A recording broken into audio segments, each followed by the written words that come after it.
Hello, Marco Palacios here. Let me show you a little bit more about the inside of these two connected sheds, this shed and this what we call the art room. Let me show you inside. We will open this up here. Now this side is not electrified, so it might be a little difficult to see. There's a lot of junk in here. This used to be another room that was connected with that doorway. That doorway is completely shut off at this point. They just put a wall on the other side of it. And on this side, you can't see any water damage. It's still okay on this side, but on the other side of it, not so much. So let's go around to the other side, and I'll show you what I'm talking about. The other side. Okay, we'll lock that up. Let's go around through here. So this is where the two buildings join, and we go in here. This is what we call our art room. Let me turn on some lights.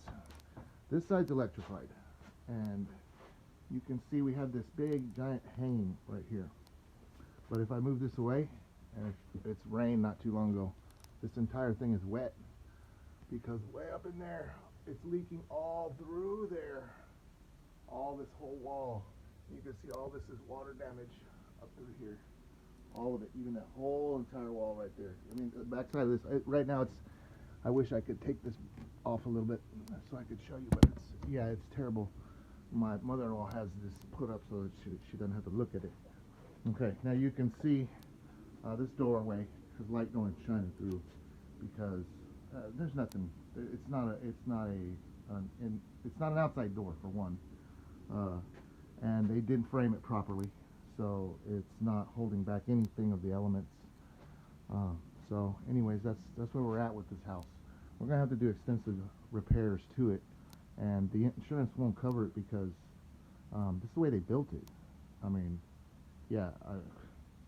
And I went through a lot of trouble with this contractor. They originally, when they first started the build, when they first broke ground, they did not pull the proper permits, and I didn't realize this until I checked online and noticed that there was no permits pulled for my property.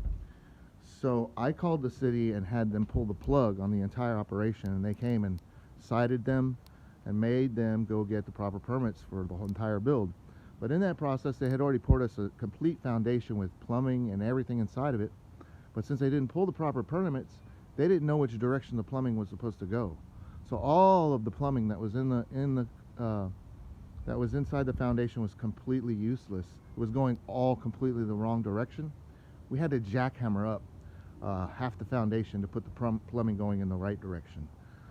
So yeah, this build has been a complete, utter nightmare for us, and it cost us at least triple what we originally planned to spend on it just to get it livable and so my mother-in-law can live in it. Anyways, sorry for this long story, but thank you for your time, and I appreciate your audience.